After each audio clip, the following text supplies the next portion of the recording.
Live. Let me move back just a little bit more. Oh, welcome to the live. Okay, welcome to the live. Today we're talking about how to deal with the narcissist.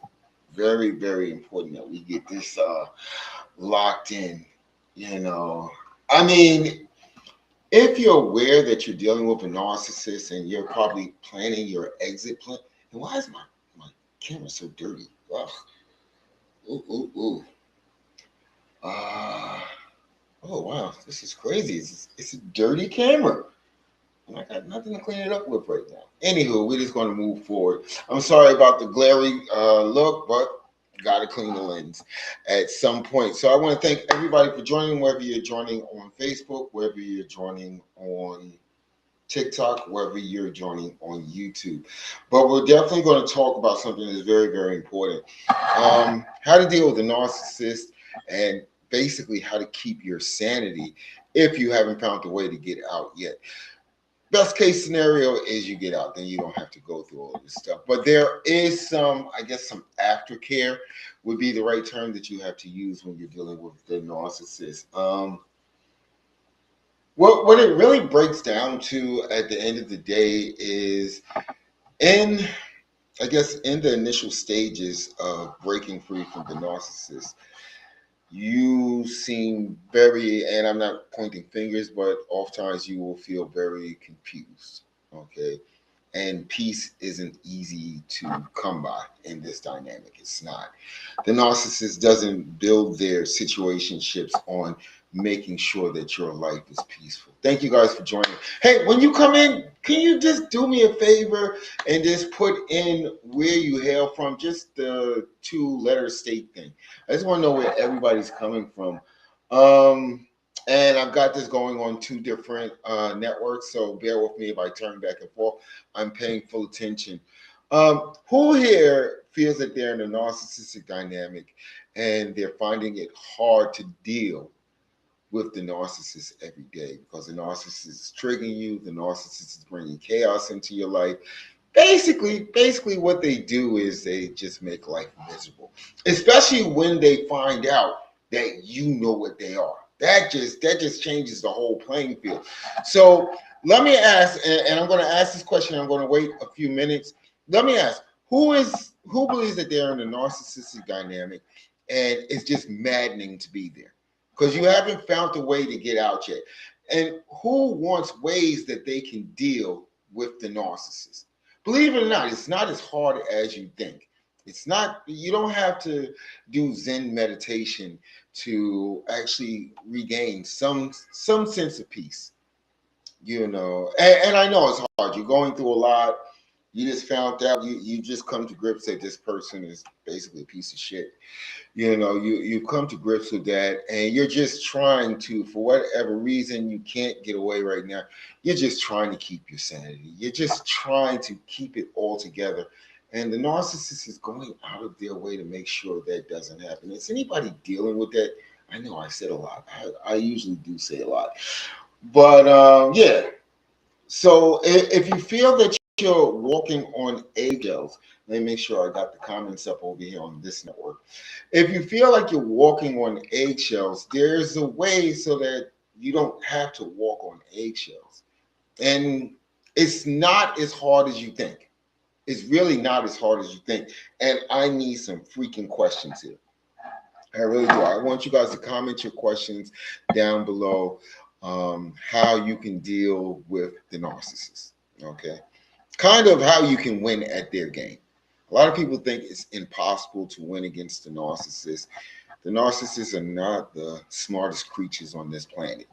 There is a way that you can win. So if you're in a dynamic and you're dealing with a certain aspect, like if they're triggering you or something, put that in the comments for me. Definitely put that in the comments. I think that's the biggest thing is when you find yourself constantly triggered by this person. It's maddening, because you know that this person is trying to trigger you. You're basically bracing yourself just as soon as they open their mouth to be triggered, and yet and still they still succeed. So how do you get past that? That's something that a lot of survivors say that they actually struggle with. guys, thank you for joining, but I really need questions. I really need to see uh, how I can be of assistance to help people that's dealing with narcissists. You know, oh, thank you, North Star. I appreciate you. Thank you so much. I appreciate you. I see a lot of people in here. Thanks for the rose. I see Marie, mom of two. I think I've seen you here before, mom of two. Thank you for rejoining me. Ciela, Melaine, Ashley. Thank you guys for joining. I appreciate you. But like I said, I need questions. Hey, Mike, what's going on? Um, yeah, I need those questions because, again, I am going to show you some ways that you can actually deal with the situation that you find yourself trapped in without going mad. See, that's always the goal, not going mad, not finding yourself being escorted out your door with, with your hands behind your back to go do adult time out. So yeah, that's basically, the goal, not to lose your mind, not to do something that you usually wouldn't do. But I'm going to tell you something. Once you find out that you're dealing with a narcissist, you are very angry. Who has actually felt that? Once you realize that the person in your life, the person that said they loved you and you said you loved them, was actually a narcissist, and they had a whole different game plan from what you expected from this relationship. You know, there's a lot of anger that's built up. So now you start to look at what they have been doing throughout the years. You're saying to yourself, well, this person is actually us. There's some idea as to how many narcissists are out there. I believe they're more prevalent today. Mike, you are right. There are studies that have actually said that 6% of the population are probably narcissists. However, they never go get diagnosed. But if you look at it, and it's crazy because who remembers that game? Great question, Mike. Who remembers that game, 6 degrees of separation? And I used to play, I had my own version of it. My version was everyone has done, has done sci-fi in their acting career, and by separation, most people that have been in Hollywood. So, I mean, 6%, that's a lot of people. That's a lot of people. I know, Mike, it is crazy. That is a lot of people that are getting caught up in a dynamic that they don't want to be in. And that's why I decided today I was going to talk about ways that you can deal with it. Because I get it. Depending on where you're at in that situationship, sometimes it's not that easy to walk away. Sometimes you have to buy your time. Sometimes you have to save money. Sometimes you've got to get a game plan together. So you're kind of stuck with this person. Now I'm gonna give you guys the greatest advice that I can give anyone. Okay? Stop letting them know that you know. Because all that does is makes them double down on the torture. Stop letting the narcissist know. I made that mistake at the beginning and then I just shut up. Okay, I was just telling this person, you're a narcissist. You follow all the aspects of all the criterion of the DSM-5. You're a freaking narcissist. You're evil, and I would just go on and on and on. However, the narcissist will punish you for not reflecting their mask back at them. Many people don't understand that. Thank you, Kimberly, for following me. Thank you so much. Most people don't understand that. So you have to, it's like poker. You got to keep your hand close to your chest. Okay.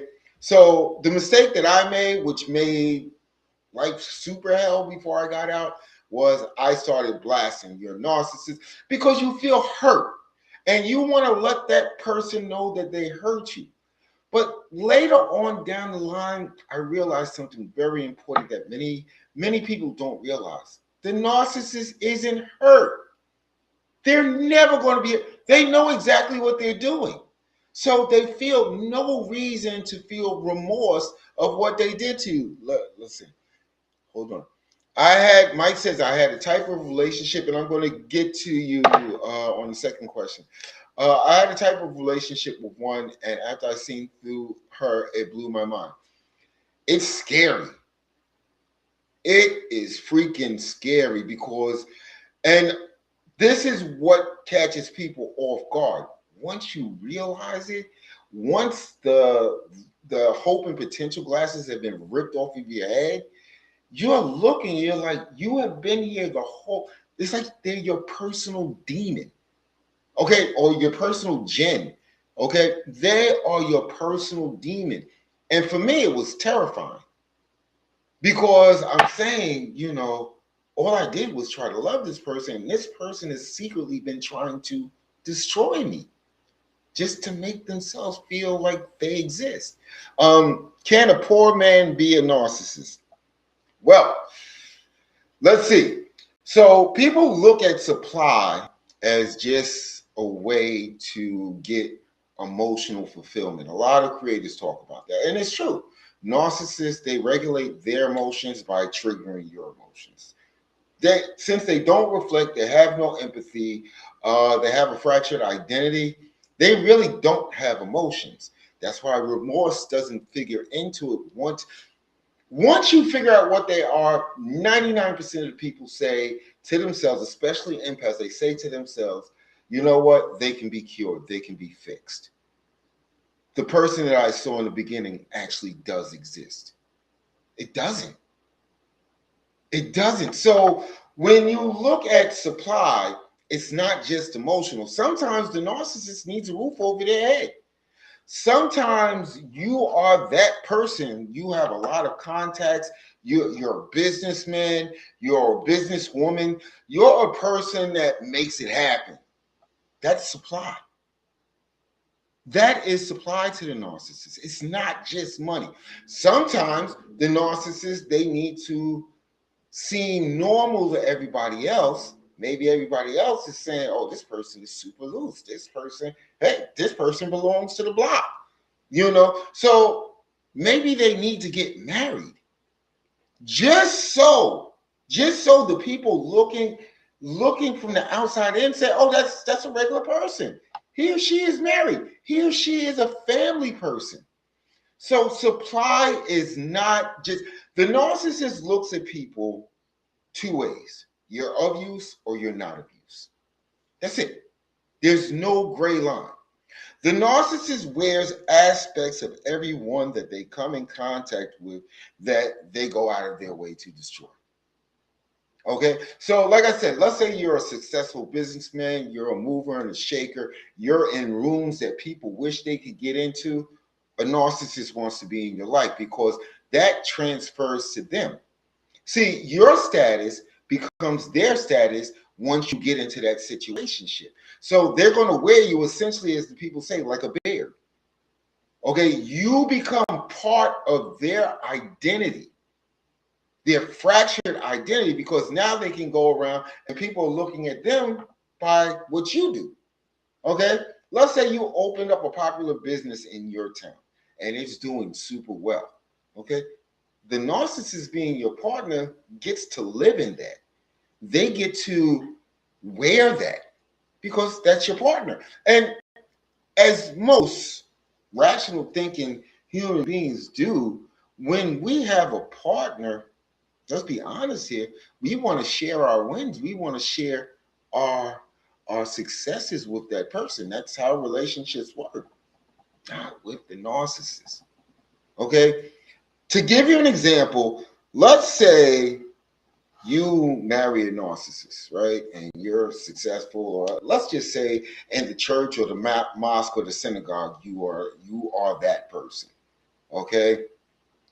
So they marry you, and let's say you get arrested for something, whether you did it or you didn't do it, but it makes the public's perception of you go down.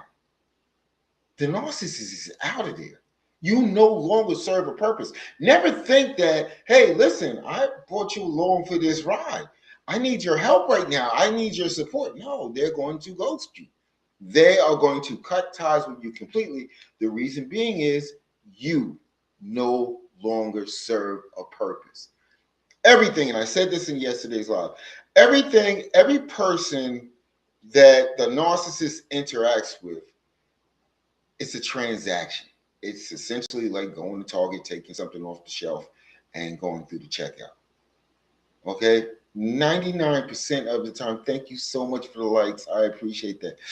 99% of the time, the cashier is not going to remember you. Okay, what you took off of the shelf, you know, doesn't even think about you because it's a product. Okay, and so that's how the narcissist looks at it. It is a transaction. It's a transaction. I just had to pin my course. I'm not trying to hard sell this, but it does keep the movement going. And I like to think that I put so much of what I went through, how I healed, how I came to understand what I was dealing with. So yeah, if you're interested, that course is available. It's a video course. I'm not one of those creators that tell you that I can get you out of the trauma bond in 7 days or 21 days or a month. I can't, I can never sign off on it. I'm not coming at anybody, but I can't say that. Okay, everybody's situation is different. Okay, there's something that I used to always say. In fact, I used to say this to the last narcissist I was involved with. Pain is relevant to the person experiencing it. So I can never, ever tell someone, hey, do this course, watch these videos, do the exercises, and in 21 days, you're going to be free of the trauma bond. Again, I go back to the front of range. Pain is relevant to the person experiencing it. Yes, the narcissist does the same things. We can actually cut them off at the pass once we understand the patterns. They do the same thing, okay? But it depends on how much you gave. And that's the important part. How much you gave of yourself. See, that's where the pain stems from. That's where the disappointment comes from. That's where the anger comes from. It's how much you gave of yourself, how much you lost. Okay, and some people, they just figure it out super early, and I get that, and I appreciate them. And some people, they get dragged through it for 20, 25, 30 years. You know, and another thing that we actually feel bad about is we wasted all of these years with this person. We've wasted, the first thing that happens when you come out of a narcissistic relationship is after your mind begins to clear just a little bit, after your nervous system starts to stabilize just a little bit, the first thing that comes to mind to you is how much time. I missed a couple of questions. I'm going to get right back to you, Mike. How many, only or Satan's book, Willie Bird. It hurts. It hurts and it makes survivors angry. There's somebody right now in adult timeout because they feel that they were robbed. They feel that somebody came into their life with ill intentions to do nothing but to hurt them. And basically, what makes it even sadder is there's no real reason for it. This is not a revenge case. This is not something like from a karate flick where you did something to somebody's teacher or their family member and they're coming back for revenge. This is just to make them not deal with the shame that's inside of them. So you become sacrificial to that whole thing. You know, let me catch up on these questions. Okay. Let me see. And thank you all for joining. I appreciate that. Let me look here. Okay. So, like, she wasn't a real person. Well, Mike, I'm going to tell you something, and I tell many people, actually, when I do my consults, I tell many people, you viewed them as a real person. I'm never going to take that away from you. When you embarked on this relationship, and I'm speaking to everybody here, whether you be a man or a woman, when you embarked on this relationship, and after you got trapped by the love bombing and mirroring, you believed that this person was what you had been waiting on. Okay, if you were in that relationship for longer than a year or 2 years, more than likely you were the main supply. Okay, you were the main supply. You were the one that they basically fed off of. So what happens is they just double down. The more you show them that you care, the more you show them that you love them, the more you show them that you actually want that team environment. You want to be a power couple. You want people to look at your relationship. I don't know what the hell just happened. You don't want people to look at your relationship as anything but this is what everybody should aspire to have in their life. That's how you think. The narcissist wants you to do that, okay, because it does a couple of things for them. It traps you in even further. You know, why is it saying 20 new messages? I hate my life. I really hate. I'm trying to go through this as fast as I can, so guys, forgive me. You know, and Kimberly said it's sad. Yes, Kimberly, and thank you for joining. Yes, it is sad. It is sad beyond belief. It is sad beyond belief because you have a person that is exploiting you for your capability to love another person. Isn't that crazy?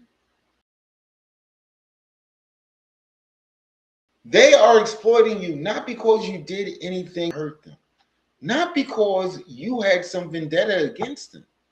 All you wanted to do is love this person. And this is, this is something that people need to understand. I never tell people, and I'm going to catch up with everybody's question. I appreciate you guys actually commenting. People, when they look at the time investment, when they look at the feeling investment, when they look at the emotional investment, you say to yourself, why? Why would anybody do that? Who in their right mind would do that to another person? And then you have to, and I say this in every live, you've got to come to a conclusion. Either you accept the fact, as Mike said, that this person wasn't real, that the things that they showed you during the love bombing stage wasn't real. It makes it just a little bit easier to move on and walk away.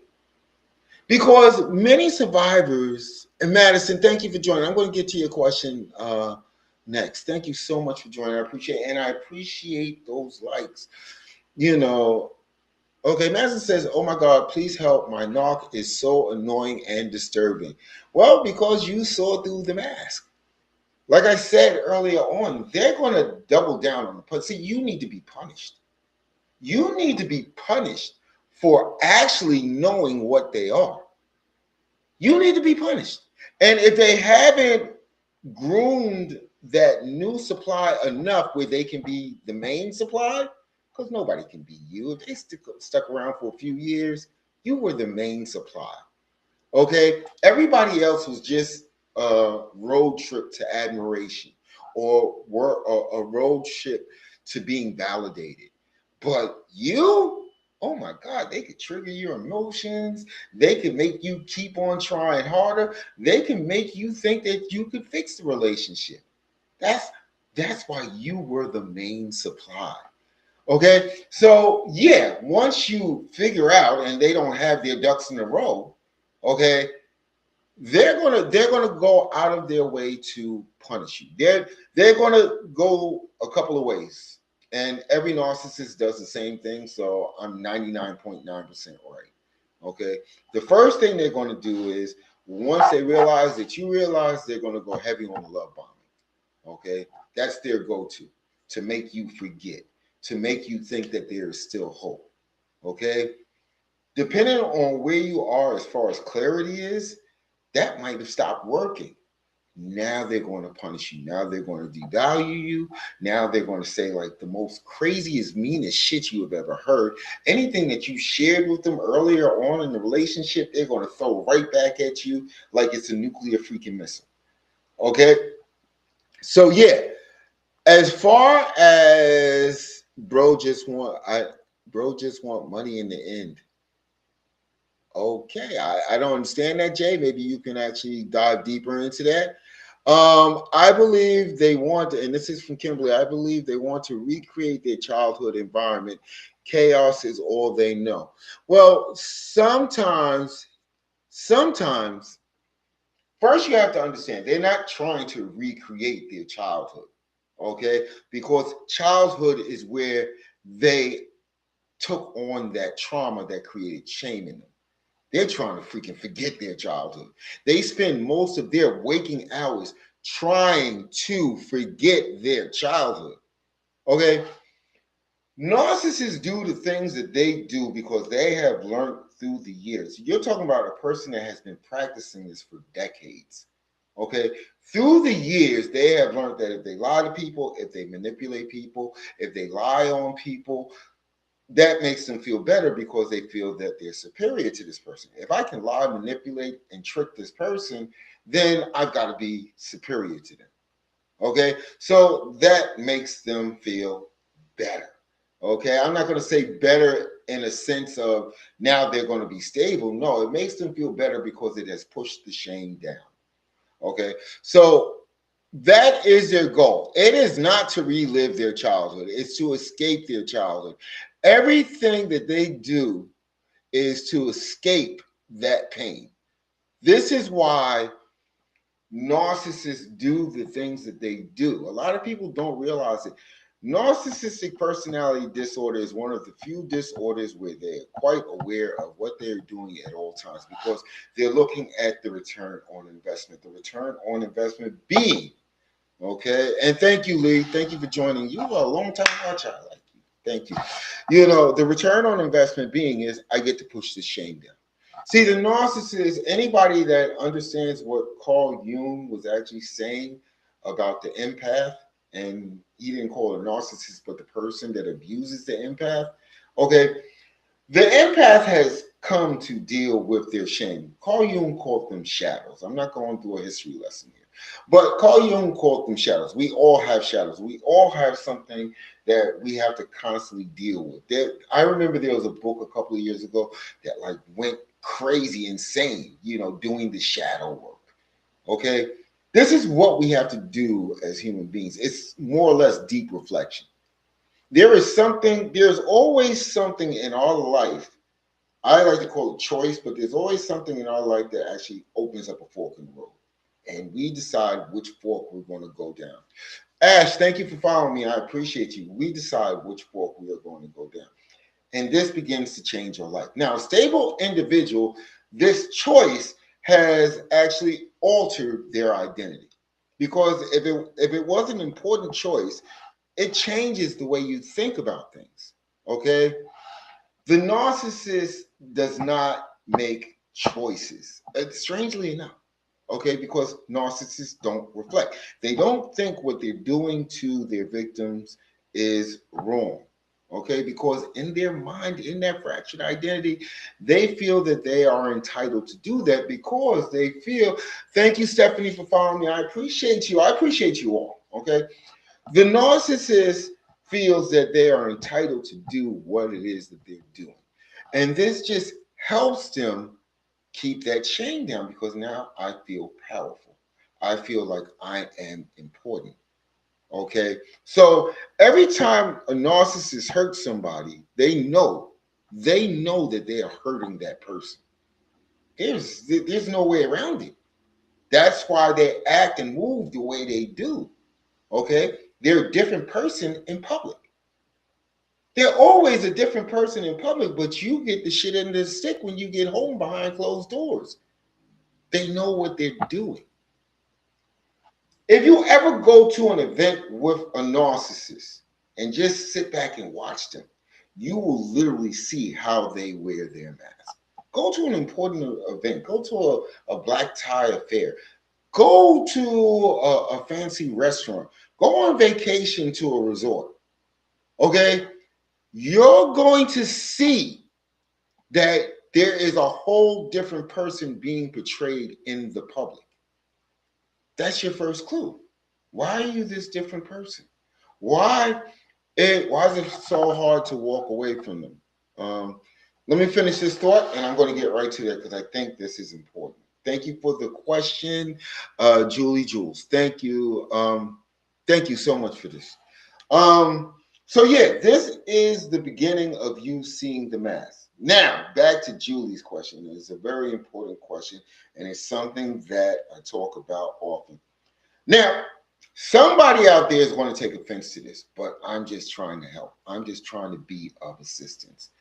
So here's the deal. The reason why you stay along so long is because I'm going to tell you something. Halfway through the relationship, I don't care what the time period is, you knew something was wrong. Common sense kind of kicked in. This person started to become a stranger to you.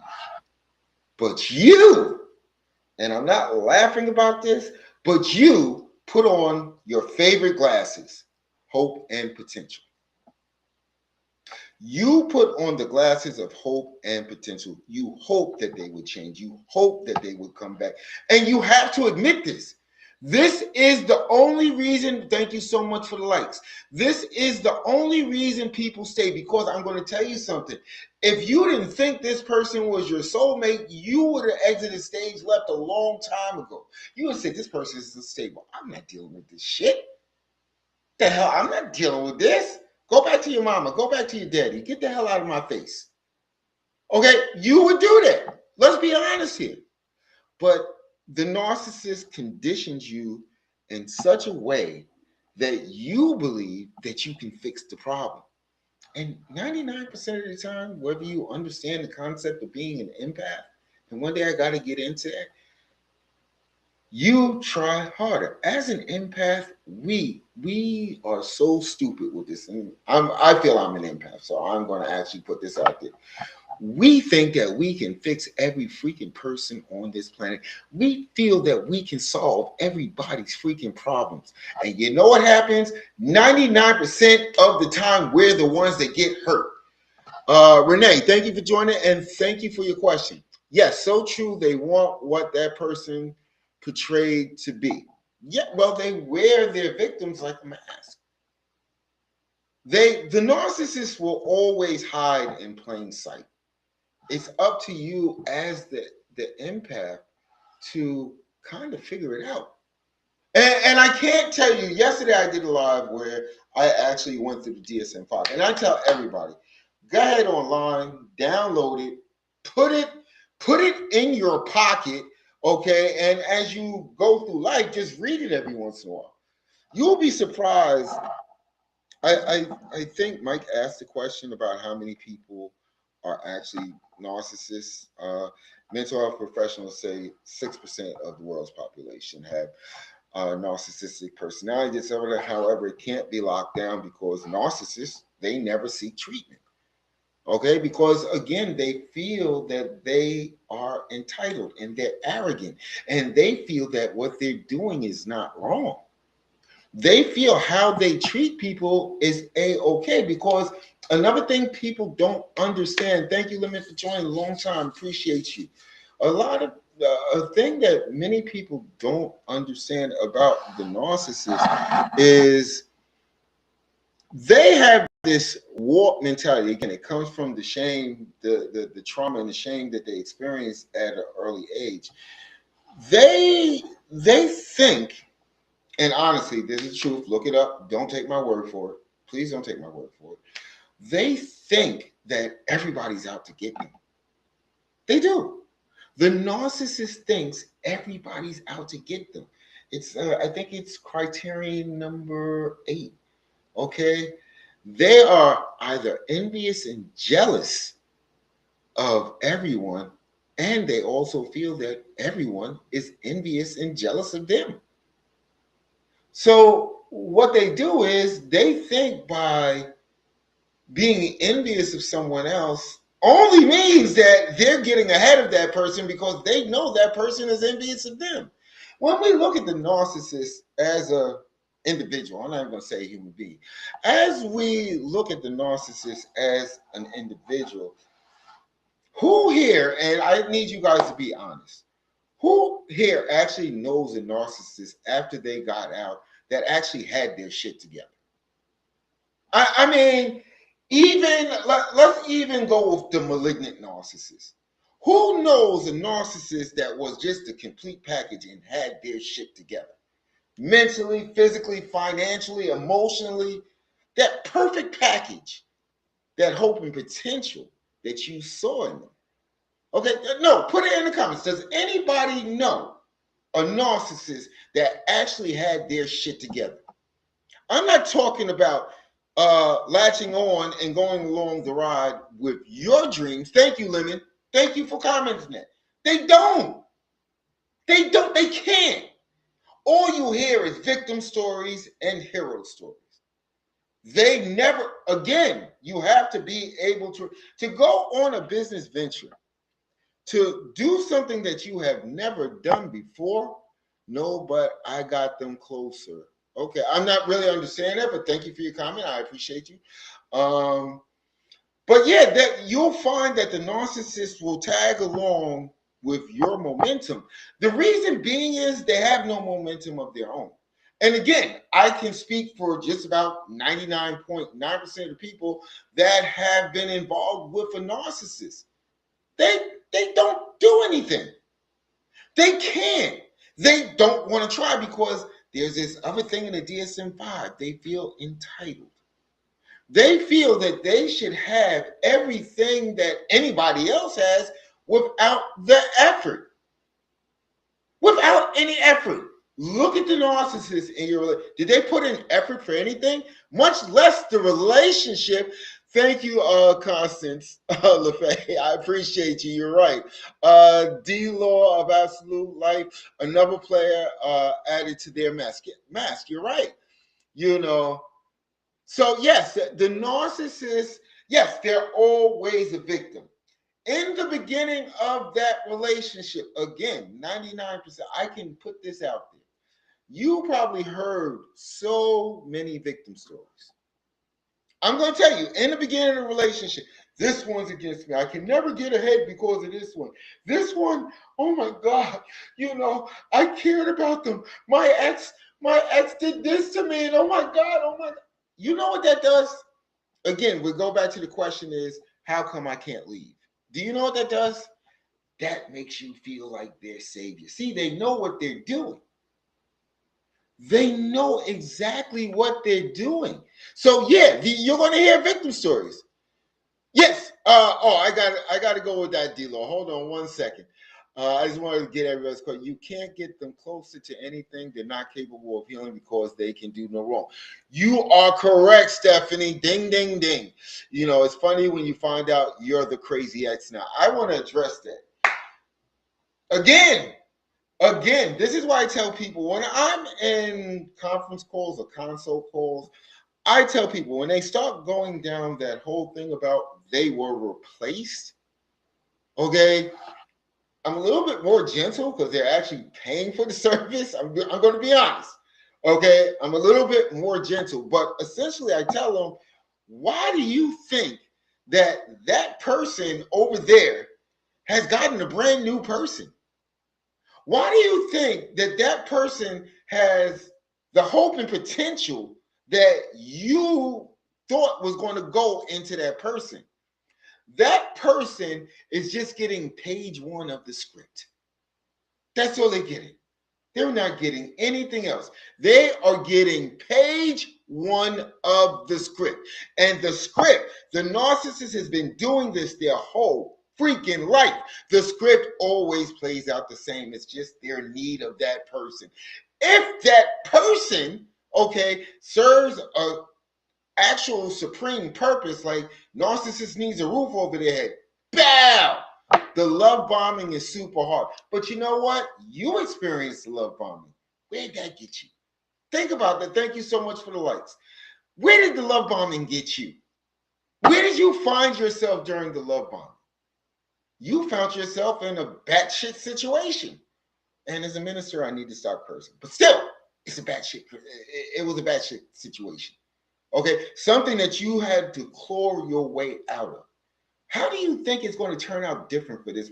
I don't care if they get engaged to the person. I don't care if they get married to a person. A narcissist does not change. So yeah, they might get 2 years of love bombing depending on their need of the supply from that person. They might have kids. They might do all of that stuff. Thank you so much for the likes. but they're getting the same script that you got in the beginning. Like D-Law of Absolute said, it's funny when you find out you're the crazy ex now. Because it's a cycle. When you sat down in front of them, what did they have? A crazy ex. They told you all these, they did this to me, and I was going to get ahead, and I was thinking about running a business, and I was thinking about doing this, but they just kept on getting away. They just kept on blocking me, and I couldn't get away. I couldn't get away from them no matter how much I tried. You know, they took all my finances, and they did this, and they did that. That same story is being told to someone else right now. That same exact story is being told to someone else right now. The reason why they need to make you a savior of them when they get into a new relationship, they can't take the chance that you want to circle back and see what really happened. So you go through the cycle of, I'm going to mirror you, I'm going to love bomb you, I'm going to make you my savior. Because what's going to happen is everybody that kind of figured out what I was, I can't have you sharing notes with them. For what? Why would I do that? Lady Ashley, and thank you for joining me, and thank you for saying this. They are energy vampires, among other things. It's draining me in so many ways. Well, let me ask you, what do you think is the most draining part of the situation? I think I can give you an answer from there. You know, and you are right. While I wait for to put that in, Constance Lafayette, yes, they always gaslight. This is like the middle stage, and I'm going to tell you how nefarious that is. And when we first dated, her ex, well, yeah, the ex is always crazy. The ex is crazy. The family is crazy. Anybody that even tried to figure out what they were, they're crazy. Let me see. It taught you to love yourself. Very good. I'm just catching up.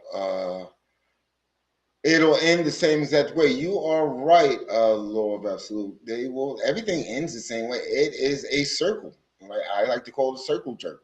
And depending on the guy, how crazy she makes him act at the end.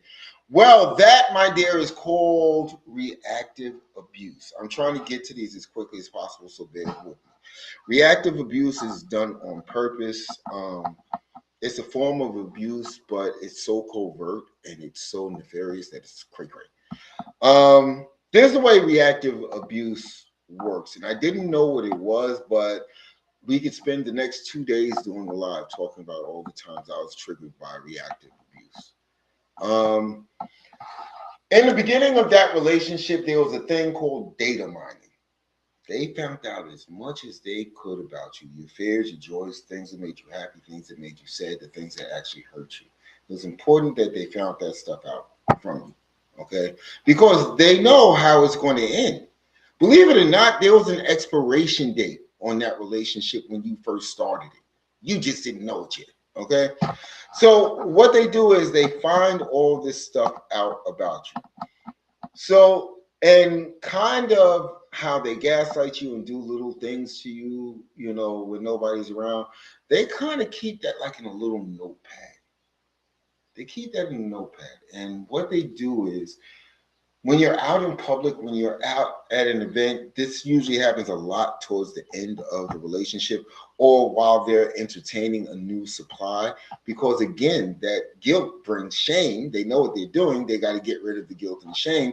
So to make them feel as if what they're doing is right, what they do is they actually make you look like you're crazy. That gives them justification for whatever it is that they're doing to you. Okay. And it also makes people, again, the mask in the community, it makes people think that you're crazy. Okay. So you'll find times where they'll do things like they'll close doors in your face when nobody's looking. You'll be in the mall or the supermarket. They'll say something under their breath. And then, you know, it hurts you. They threw the dart and it hurt you. And you're like, what the hell is wrong with you? And you're coming out of position. And guess what? People are looking. And usually it's someone that they want to do this around, someone that they told that you're unstable. Okay? And guess what you just did by losing your cool. You showed somebody that you're unstable. So that's why they do that. So they even know the exact lines. You're right, they do. They know exactly what they're doing at all times. Let me see. Junk Radio said he did say the same thing about his ex. She actually found a new man and has him at their house. I don't know where to go with that. The narcissist does some crazy, crazy stuff. Yeah, because again, both of those people might be supply. So the narcissist will never do anything out the kindness of their heart. It seems that way, how they treat strangers better than the people that actually care about them, but they'll never do anything again unless it benefits them. Yeah. Thank you for answering that for Junk Radio. I'm trying to catch up with these so quick. Hold on 1 second. Yeah, Steph, yeah, thank you for answering that. They want to make you feel guilty. They'll do that if you have children, if you have a business, if you have something that you built with them, not knowing, they will use that as leverage. Everything is transactional. So again, if they haven't gotten their supplies in line, they're going to try to keep you around. And while they're trying to keep you around, they're making you miserable. The reverse discard. What's okay today won't be tomorrow, and so on, always walking on eggshells. And Carrie Harper, thank you for joining. And you're correct. Yes, the eggshells are very real. The ones who did it, it's very nefarious. Yes, it's hard not to react. I ended up in the hospital or police court. They say things to get you mad. Yes, and I'm glad you said that, Junk Radio. Yeah, I'm going to tell you something. Okay, this is where, and I've gone through this, so don't take this the wrong way. This is the part of the story where you take responsibility for yourself. Okay, and I'm not coming at anyone. You have to take responsibility for yourself. There was this old trick that I learned online from watching somebody's video where every time, once you know and you're still in the dynamic, every time the narcissist says anything to you, in your mind, just cue up the circus music and mentally think about like monkeys doing their tricks or clowns doing their tricks. Okay, I'm serious. It works. It actually works because it lessens the blow of what they're trying to do to you. Making different, and you can use whatever visualization that you want, but some of those simple things that we ignore, it keeps you stable. Okay, if you're sitting up there and they're just talking and you're just do in your head, okay, what they're saying is not really hurting you. And you can tell by the beginning of the conversation if it's important or not. You really can. If it's something that you really need to listen to, if it has to deal with the kids, if it has to deal with the businesses, if it has to deal with the house, you can tell whether they're trying to trigger you or they're just trying to, pass information. Let me pull this up. I got so much. You just realized, Junk Radio just realized that they will never change. Nah, they can't. But yeah, let me get to the bottom of this. If I missed anybody's question, I'll try to go back to that. If you know what they're doing, you can stare them to show their desperate moves. Let me and thank you for sharing that. The law of absolute working from Rome for Rome. Okay, colonialism. I'm not getting that, but thank you for the comment, Sunman. Why did they make you so miserable? Because they're freaking miserable. Lady Ashley, they're freaking miserable. I'm telling you. The hardest part of me was realizing he didn't even love our children. Well, they don't. Let me answer that. I think that's an important statement from Stephanie Martinez. Again, we're talking about letting go of the fantasy. Okay, that's actually one of the modules inside of the course. Letting go of the fantasy. Okay. Part of that is realizing that this person cares about nobody but themselves.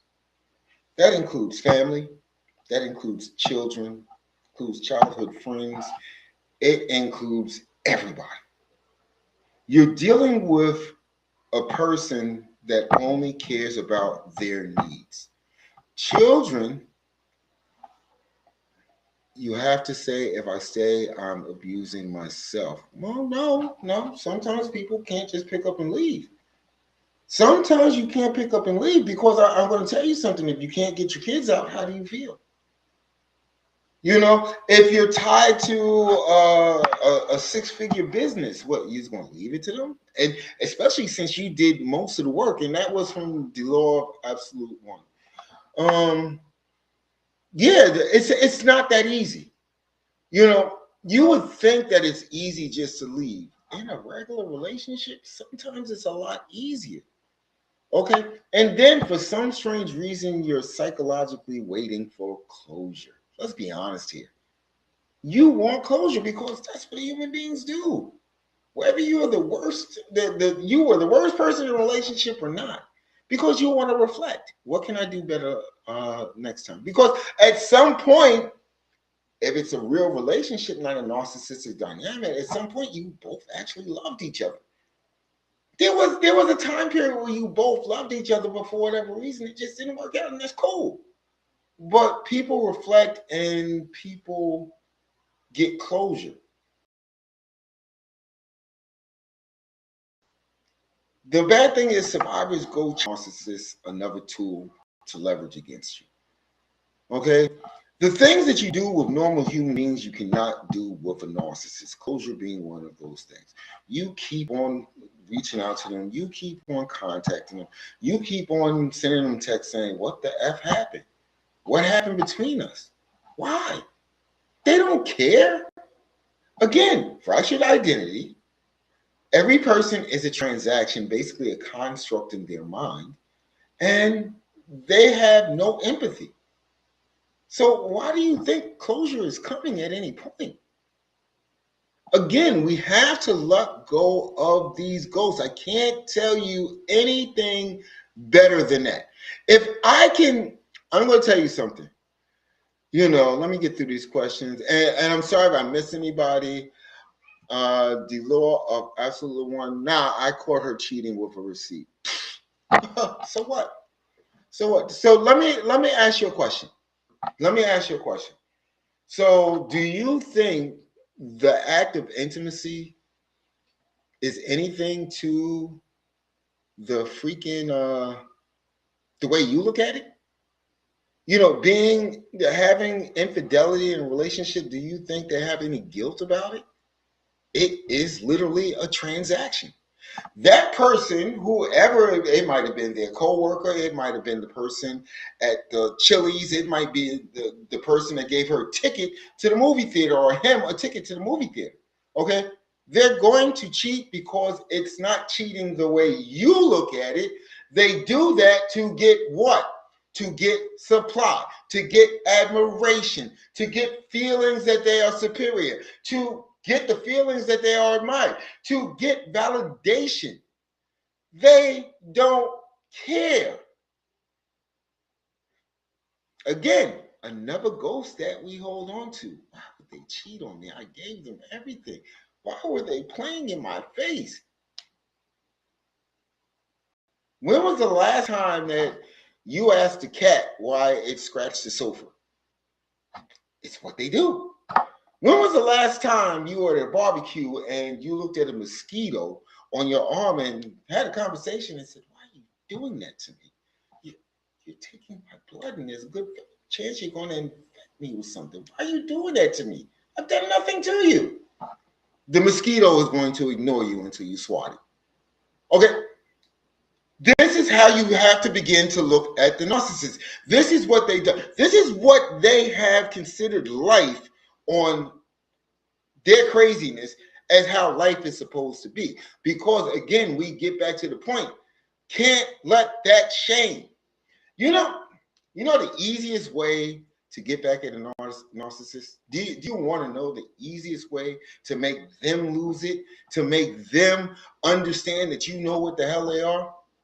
Tell them how unimportant they are.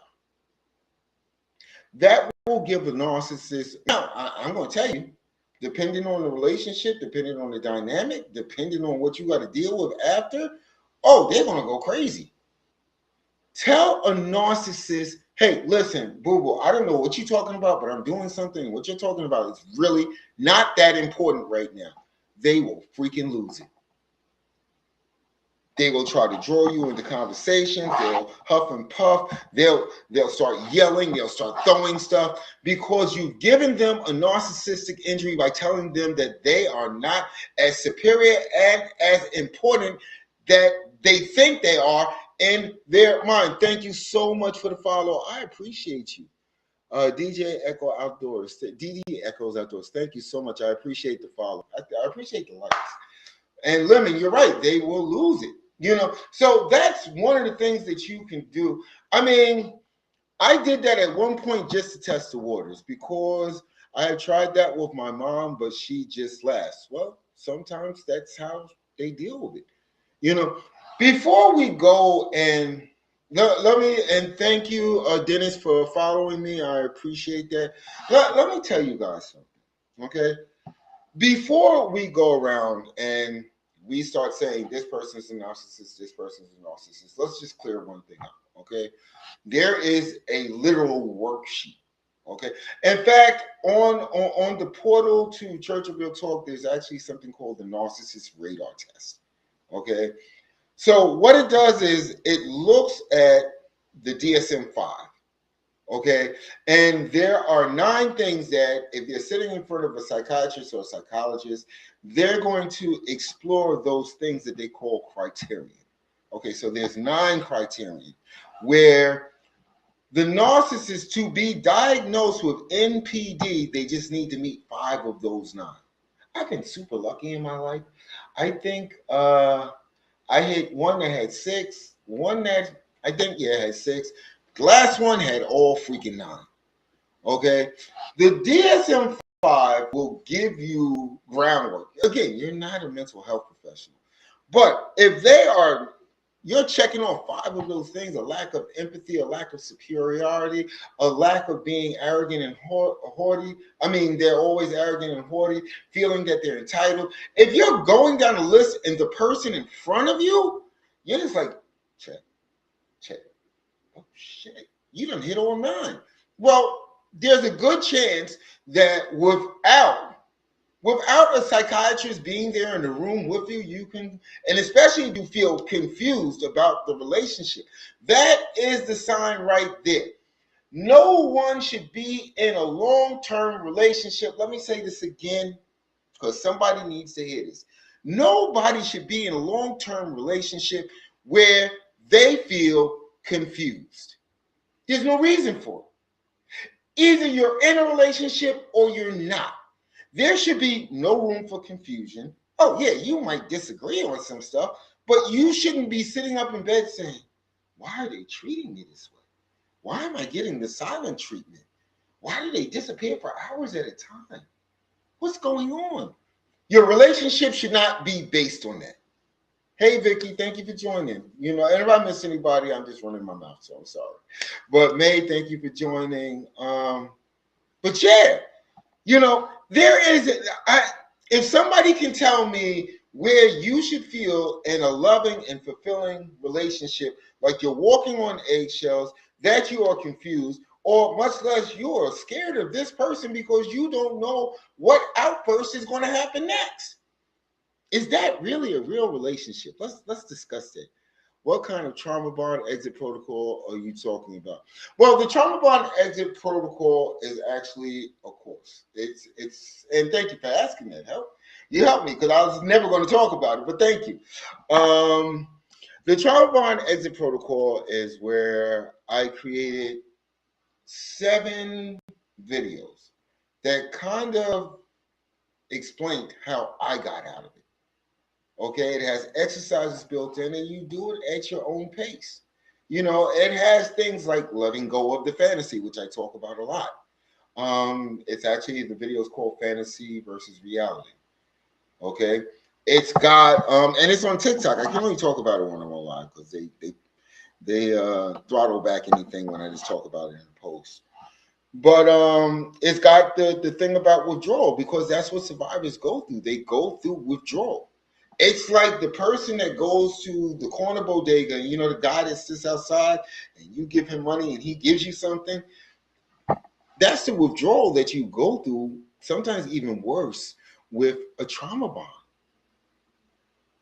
That's what you go through. It is literally withdrawal. You will literally feel sick to your stomach, because the withdrawal is you have been conditioned and patterned for so freaking long that it's not like you don't understand that this person was a piece of shit. This person was evil. This person was trying to me, trauma is a wide range. Just saying. Well, I'm not understanding the statement, but if you're saying that trauma, there's 7 modules that actually cover the trauma that is involved with narcissistic dynamics. Okay, I can't talk about any other trauma. I can't. It was normal to me because I realized later that I married my mother. That's how I thought love was. That happens a lot. Thank you so much for bringing that up, Stephanie. That actually makes a lot of sense. The reason why I say it makes so much sense is I was going to do this for the next slide, but I'm just going to touch base on it. What people don't understand, and this is what I have captured from deep diving into Carl Jung and his teachings, um, the empath and the narcissist are actually opposite sides of the same coin. They really are. They really are. Both have. Thank you so much. Thank you. I'm glad I can clear that up. The narcissist and the empath are actually flip sides of the same coin. The narcissist, as I explained earlier, has gone through some trauma, refuses to deal with that trauma. That trauma quickly turns into shame.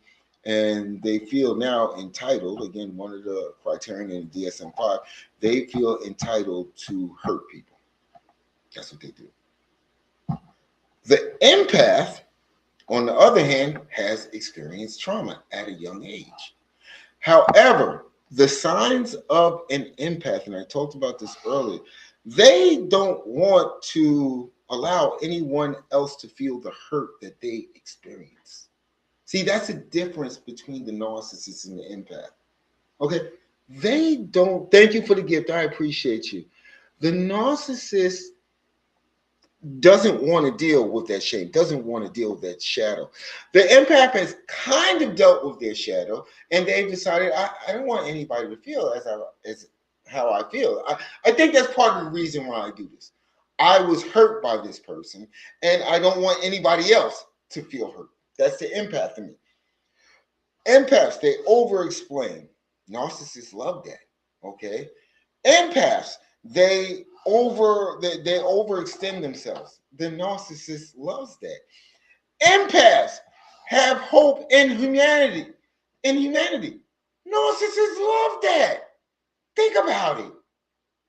So this is why narcissists are attracted to empaths, and in a slight way, narcissists are easily trapped by empaths are actually easily trapped by narcissists because they're trying to fix this person. Deep down at a core soul level, they know that this person is slightly broken. It hasn't registered on their radar, but they want to fix them. Usually from the victim stories, you have this need to fix this person. And I get it, there's nothing wrong with that. But at the same time, you're dealing with an entity that is just going to suck you dry because they know and understand that, you know what? This person is going to keep on freaking trying. This person is going to keep on trying to fix this. No matter what I do to them, ooh, I can string this on forever. That's how the narcissist looks at you. Now, let me talk about another aspect because a lot of people, and I talk about this a few times on my videos, but a lot of people think that the dark empath is actually a cool person. Come on, who thinks the dark empath is awesome? Who thinks that the dark empath is powerful? My ex foster parents. Well, it sometimes it we see narcissistic abuse in so many different ways. The scapegoat or the black sheep of the family. Some people actually experience it at work. They do. Ike is here. What's up? What's up, Ike? Mike is here. Thank you for joining. Elian, Zahel, thank you for joining. I appreciate you. But yeah, narcissistic abuse happens so many different ways. It's just so well hidden in society. The black sheep of the family is actually, and I talk about this like every life, they're actually experiencing narcissistic abuse. If you look at the dynamic, how the family treats the scapegoat of the family, you'll kind of see those criteria. And the only difference is it's a group. It's a group of freaking masks. They're trying to protect the mask because the dysfunction is so extreme in these families that they protect each other. We'll actually find that the trauma was caused by narcissistic parents. That's what created the narcissist that you got ended up with. Okay? Because the dysfunction is so extreme, and narcissists, what is their main goal? To protect the mass. They can't have the people in the synagogue or the church or the mosque knowing how they really are. And you being the truth teller, you seeing through the mask, you refusing to take part. Thank you for the follow. I appreciate you, baby boy Teddy. You know, so yeah, they have to protect the mask at all costs. And if you see behind that mask, if you see, you know, what they are, and they can't take the chance of you telling the truth. They can't take the chance of you destroying that mask. And, you know, when we get around the holidays, that's where a lot of depression comes from because people don't understand they're in a narcissistic dynamic. So when it comes time to,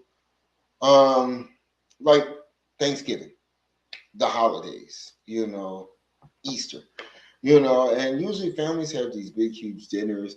And again, if you're dealing with, I'm not saying all families do it for this reason, but you'll actually find it in narcissistic abusive families. They have to put on a show. Okay, so they're not going to just invite the family, they're going to invite people from the neighborhood, people that they need to protect that mass from. Again, not everybody does that, okay, for that reason. But again, like I said, if you're, yes, they have to. It's not about them.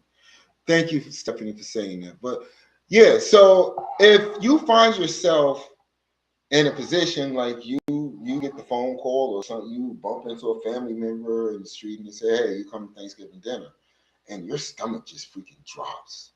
Because the whole time you're there, somebody always has something slick to say out their mouth. You can't say nothing back. Someone is always trying to show that they're more important than you are. Somebody is always trying to silence you. Someone is always trying to make you feel miserable, and everybody around the table just accepts it. And nobody ever examines why I feel this way. You know, nobody says to themselves, why are these people treating me this way? And they never look into the fact like this could actually be narcissistic abuse. They don't. You know, when you look at that 6%, you know, that's a huge number. 6% of the population. I think we're coming close to 8 billion people on the planet. That's a whole lot of freaking narcissists out there. Think about it. That's a whole bunch of people that want to ruin people's lives. That's a whole bunch of people that have a fractured identity and feel that the only way they can survive is by destroying another person, taking everything that they can from them. That's a scary thought. You know, like Stephanie said, they ruin every holiday. And it doesn't even have to be a family event. You know, the narcissist that you're with will ruin every holiday. My narcissist, when they found out that the only thing I really celebrated was my birthday, they had to make that the worst day of my freaking life. They had to start an argument. They had to throw a dart. They had to say something under their breath. Because what I did was, and I didn't understand this at first, was I gave them a narcissistic injury by telling them, this day, you do not supersede it. You're not more important than this day is to me. So yeah, this caused a narcissistic injury. So every year I kind of got used to, you know, I think the last year I just didn't say nothing. And they enjoyed that. They enjoyed that. You know, I'm not going to get too personal with this, but yeah, you know, this is part of the reason once I started studying this and understanding where this was all coming from, That was part of the reason where I just started letting go piece by piece. I stopped with the expectations. It's expectations that screw us over. When you really think about it, it's your expectations of another person, not your expectations of yourself. It's your expectations as another person, of another person rather. And the more you let go of those, essentially they're hooks, they're chains that's holding you back. And you can take baby steps. I get it. Not every You can't let go of everything at the same time. Got to give your nervous system time to get it together to regulate. You got to let your nervous system and your mind stop arguing with each other. You know, Part of the trauma bond is because you've been patterned to such an extent that your body feels safe around this person, but deep down inside excuse me, there's nothing safe about being around this person. You understand this mentally, but your nervous system doesn't understand it. This is why you can't sleep. This is why you feel like somebody dropped a ton of bricks on your head every time someone mentions their name. This is why when you look at their social media, which I still don't know why people do that. Anywho, when you look at their social media, you just, and then you say to yourself, why did I do that? This is why survivors they replay conversations. You will actually go through the timeline, replaying conversations, saying, well, what if I would have said this? What did they really mean about that? Why did they say that? That's all I'm trying to say. Thank you for the follow. I appreciate you so much. I appreciate you. Shalise, thank you for the light. You know, this is why it is hard for many people to completely set themselves free. And I'm going to tell you something. It becomes more and more difficult the longer that you hold on to the ghost. I'm not going to lie to you. It becomes more and more difficult. Yeah, you got to take baby steps. That's the safest way. That's why I did this in 7 steps as far as the course. You've got to take baby steps. You've been in this relationship with this demon for 7 years. You're trying to wash the funk off of you that you had to deal with this person. Thank you so much for the follow, Amy. I appreciate you. You're trying to wash the distaste out of your mouth. And it's going to happen in stages. Your nervous system doesn't heal overnight.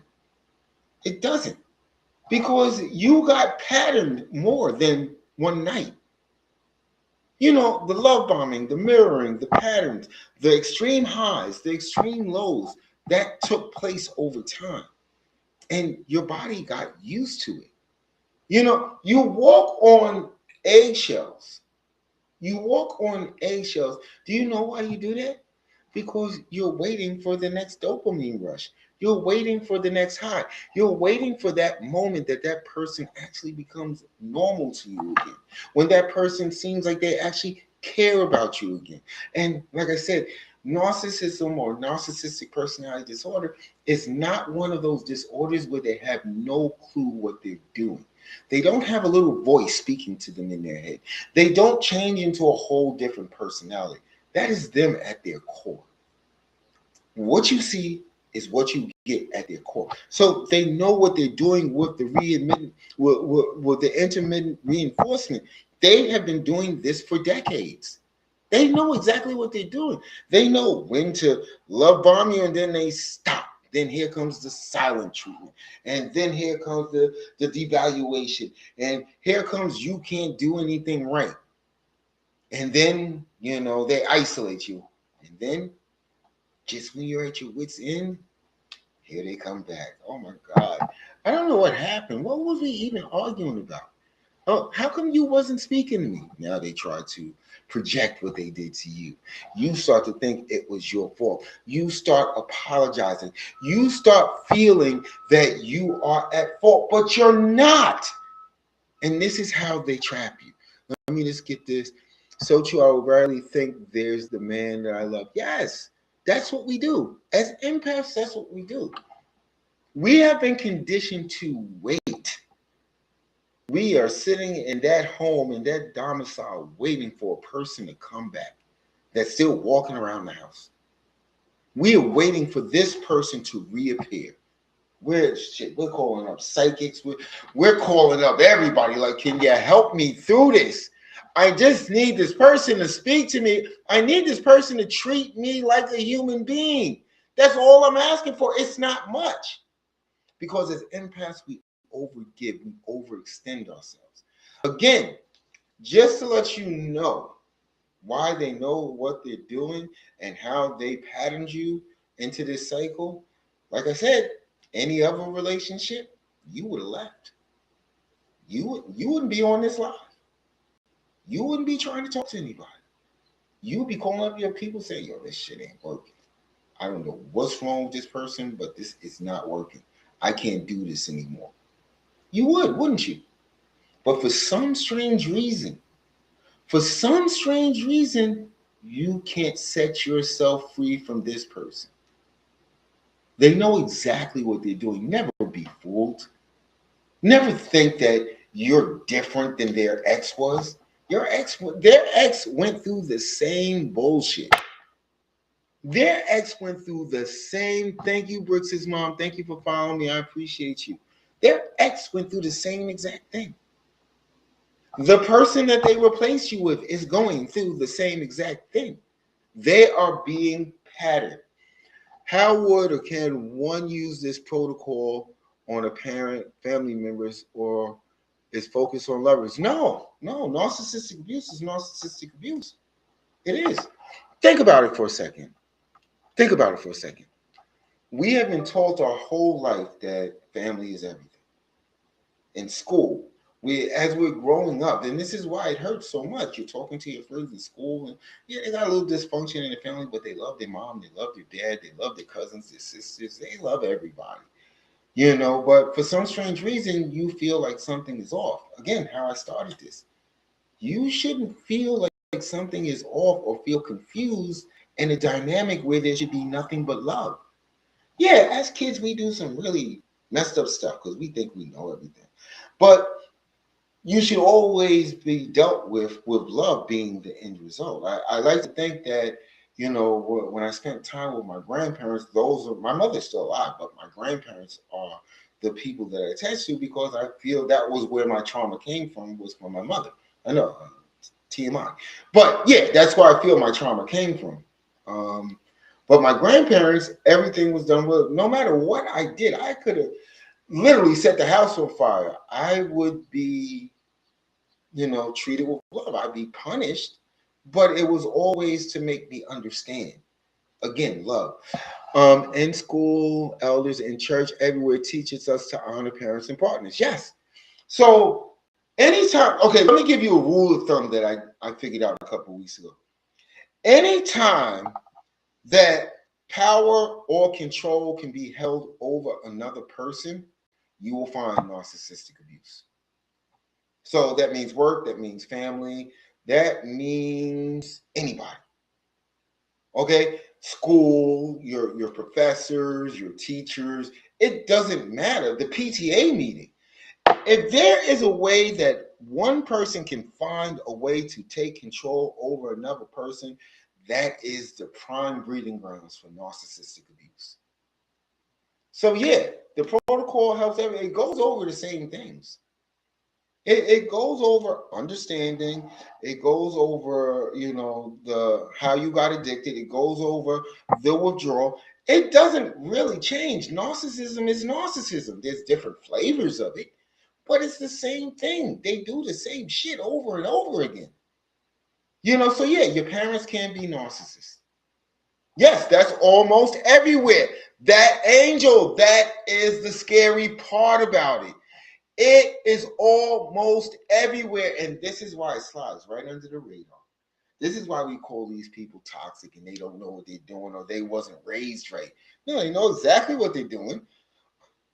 They probably wasn't raised right. That's why they had trauma. But I digress.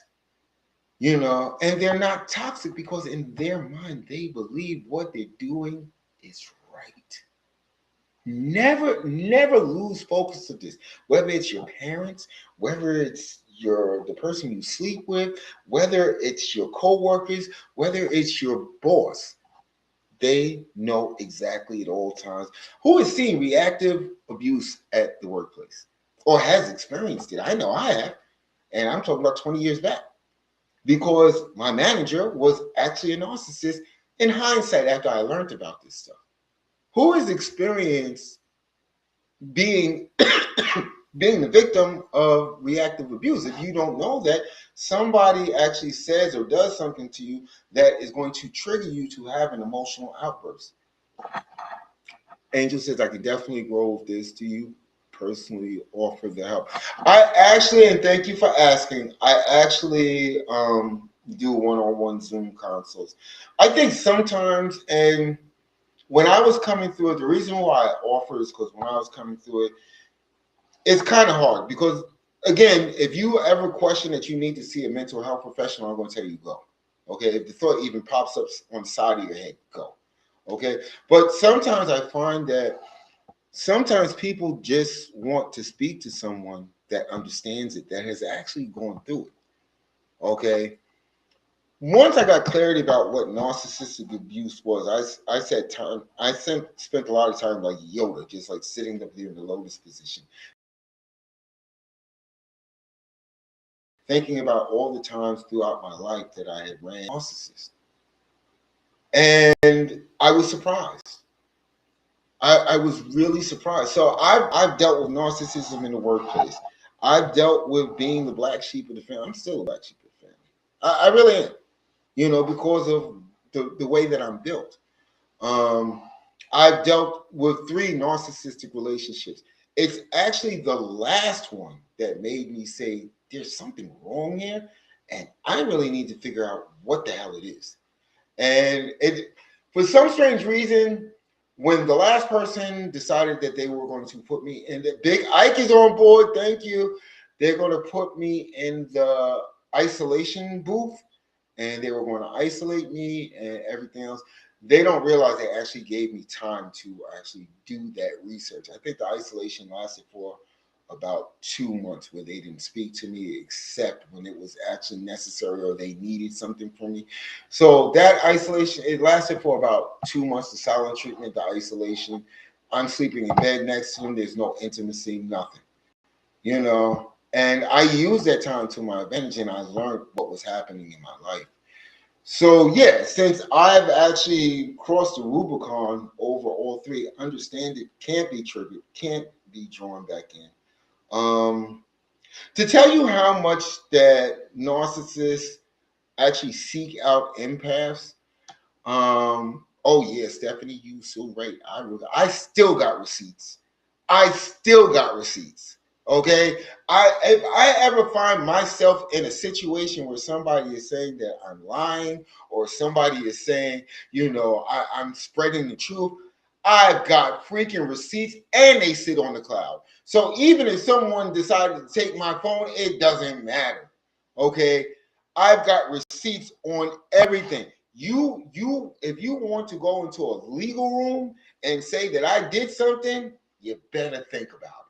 You better think about it, because I spent the last 3 months, 2 months of that situation just recording every conversation. At first, it was actually fun because they would try to gaslight me or lie, and I would just hit the thing, and I was like, but you said that. You actually said that. So why are you lying? Oh, I didn't remember that, but you said that. You understand? So yeah, I keep those receipts because, not only is this person covert, they are also malicious. So I spent a lot of time where, I didn't grow up as a squeaky clean kid. I grew up in projects and everything. I just never got caught in anything. So like they say in the Navy, nothing's UA until you get caught. So I actually have what many people that grew up in the area I grew up have. I have a clean record. Okay, I have a clean record. Nothing wrong. I'm going to get to that about the children involved, because you're right about that. So yeah, there came a point where they were just trying. They would start the reactive abuse, and then within, then they would go into another room or go into the bathroom, and then I at the door, and I'm like, what the hell? Who the hell is here? Oh, police, we need to come in. Huh? And they would just, play the victim.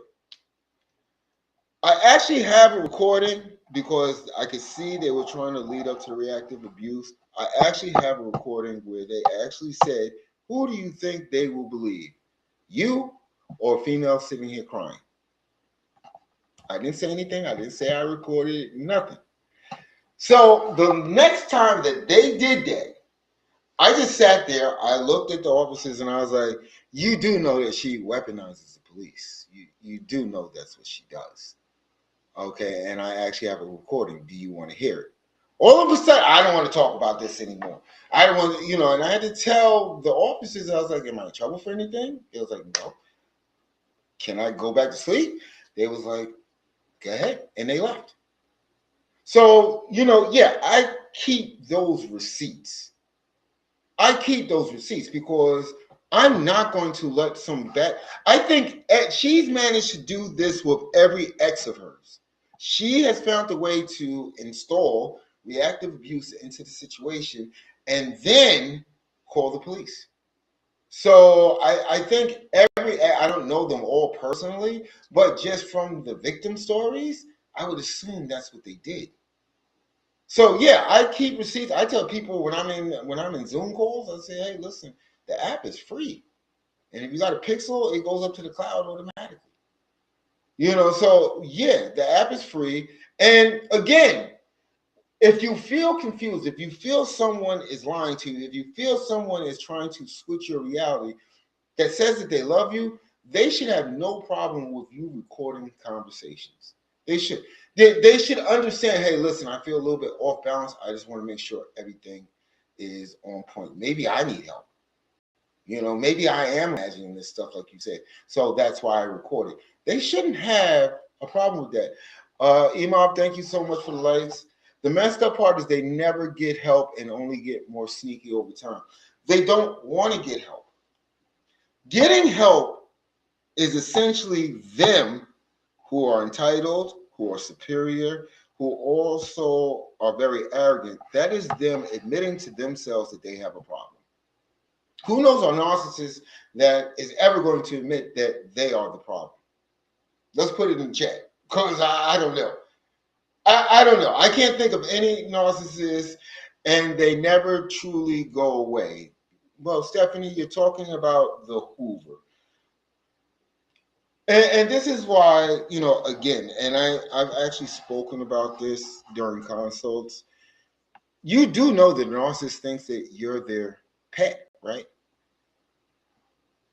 Lou Mincy, thank you very much. I appreciate you. The narcissist thinks that you're their personal pet, right? You're not a human being. You're their pet. That's all you are. So, yeah, they feel whenever the new supply runs out or supply number 15 doesn't live up to their standards, they always feel that they're entitled to circle back to you. They feel that you've just been sitting there on pause because you're not posting all over the place like they're doing that you're in a new relationship. You're not posting all over the place how you're finally happy. So, yeah, they think that you're like the elf on the shelf. You're just sitting waiting for them. So yeah, that's why they do that. That's why the Hoover exists. And then sometimes when you learn about this, people say, okay, the Hoover's coming soon. The Hoover might not come for 5 years. It might not come for a decade. Okay? It all depends on where the narcissist is at in their, I guess, supply chain. You put down that they run in packs. When it comes to the family dynamic, because 9 times out of 10, the family knows that the narcissist is a narcissist. Come on, let's be honest here. Let's be completely honest here. Who comes back home telling the same story over and over and over again, and the family just believes it? Nobody says, wait a second, isn't that what happened with the last one? Hey, didn't it happen to the previous two?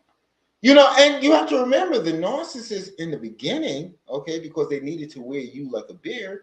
in the beginning, they were sitting up there talking about everything about you, how they had met the perfect person, because in their mind, you're going to be a hell of a supply.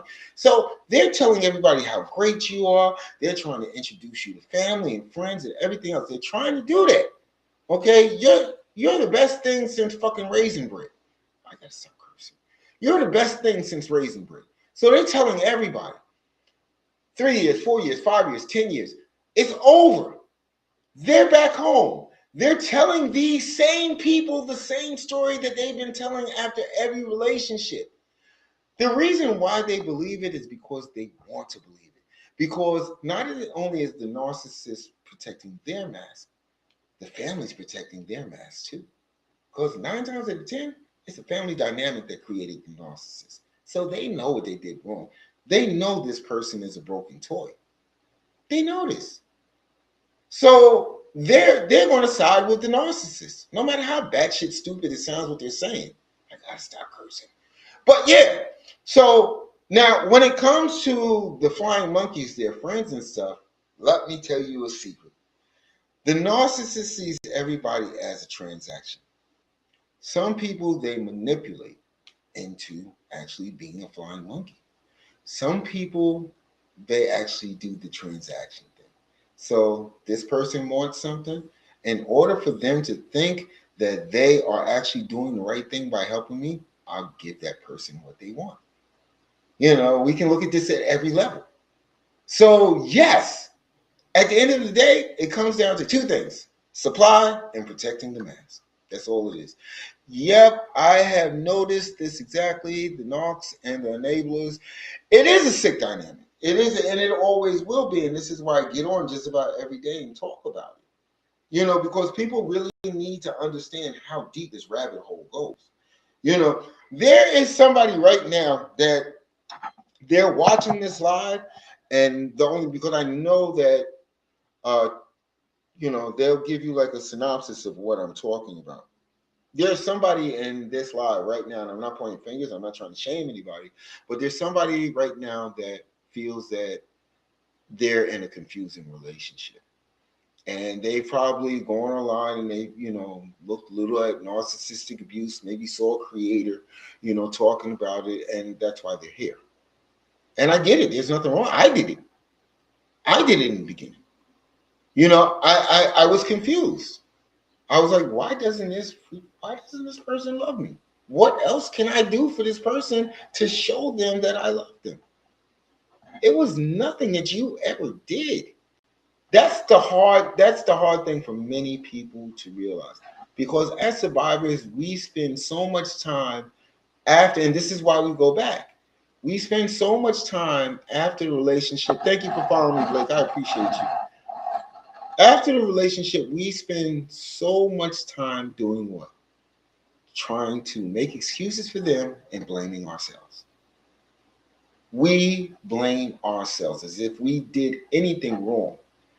And yeah, in relationships, sometimes, you have to take responsibility for your actions. Sometimes we do stuff wrong in relationships. Come on. We've all been in relationships where we did something wrong. Maybe not things that as high as infidelity, but, maybe we lied to a partner because we felt that, hey, this was the way to go because the aftermath would just be too crazy. Maybe we hid finances from a partner. It happens. I'm just trying to be realistic. It happens. Okay, but at a very core level, you actually cared for this person. Usually that's the reason why you lie, is because you care for this person. You don't want to hurt them because you care. And you actually have empathy. Most relationships break up in stages, okay? Because at the beginning, empathy plays a huge role. I spent all this time, we did all this great stuff together. We had all this fun together. We laughed, we joked, we made kids. We had a great time. We really had a great time. But with a narcissistic dynamic, when you actually look at everything that went on, you freaking did everything. You actually sat there and you examined yourself. You sat there and you walked on eggshells just to keep the peace because you got tired of arguing. You constantly try to start conversations just to find out how and why they feel the way that they do about you. You're actually picking your words. That's the most maddening thing. You are mentally, before your words come out, it's like you're practicing for a TED talk.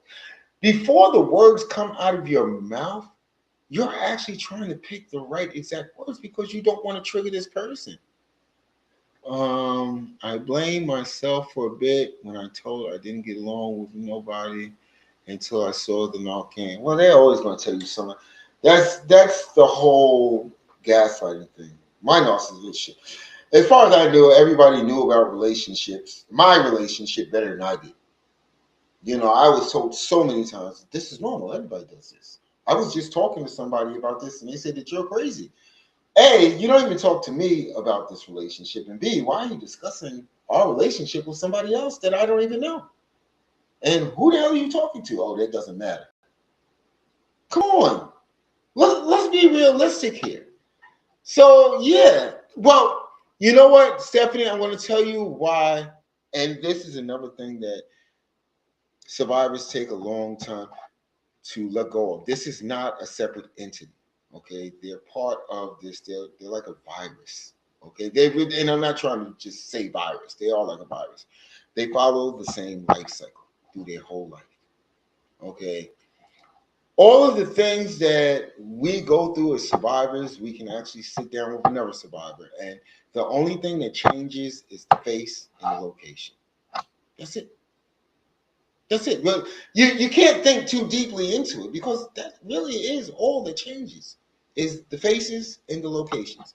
The script always stays the same, little tweaks here and there, but it's going to be the same thing. It's actually always going to be the same thing. So as far as gaslighting you to make you feel as if you're the only one thinking that way, they want to do that. They want you to feel like you're crazy, like you're at fault. Everything is done to make you feel like you're the bad guy or the bad woman, however you want to put it. Because again, we're talking about a mental disorder where there's not a little voice speaking to them in their ear and they're not dealing with multiple personalities. That's them. That is them. The strange thing is like I always say, narcissists and empaths flip side of the same coin. You would think it would just take a little bit of pressure to get them to come over to the empath side. It's not. They've had too much fun doing this shit. They really have because it gives them a sense of being superior.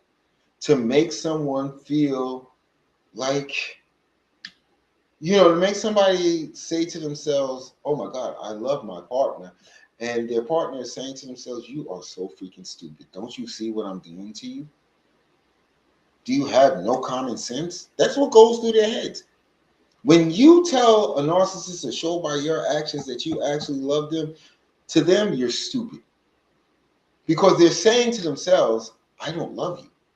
So why would you love me? That's a character flaw in you. There's something wrong with you. So yeah, I mean, tough. Because they think that everybody thinks like them. If they can't love, if they don't have the capability to love, then how do you have that capability? You've got to be stupid. You can't be better than me because you love. You can't be more intelligent or powerful than me because you love. That makes you weak. We have to always think, about yourself. I don't think the similarities are crazy. Learning mental conditions and pattern traits bring clarity. Yes, they do. They do bring clarity, Angela. And that's all I try to give people is clarity. Sometimes by telling my stories, by sharing what I went through, might make somebody say, you know what? I'm going through the same thing right now. And whether they stay at this live or they go someplace else, that's the seed that's planted. I do what I do is because I understand how it affects empaths. I do. Because I thought that I was broken. I thought that I was shattered. That's how I felt in the beginning. Then I started to realize a couple of things. They didn't really take anything from me. And that's actually module 7 in the Break the Trauma Bond in 7 Steps.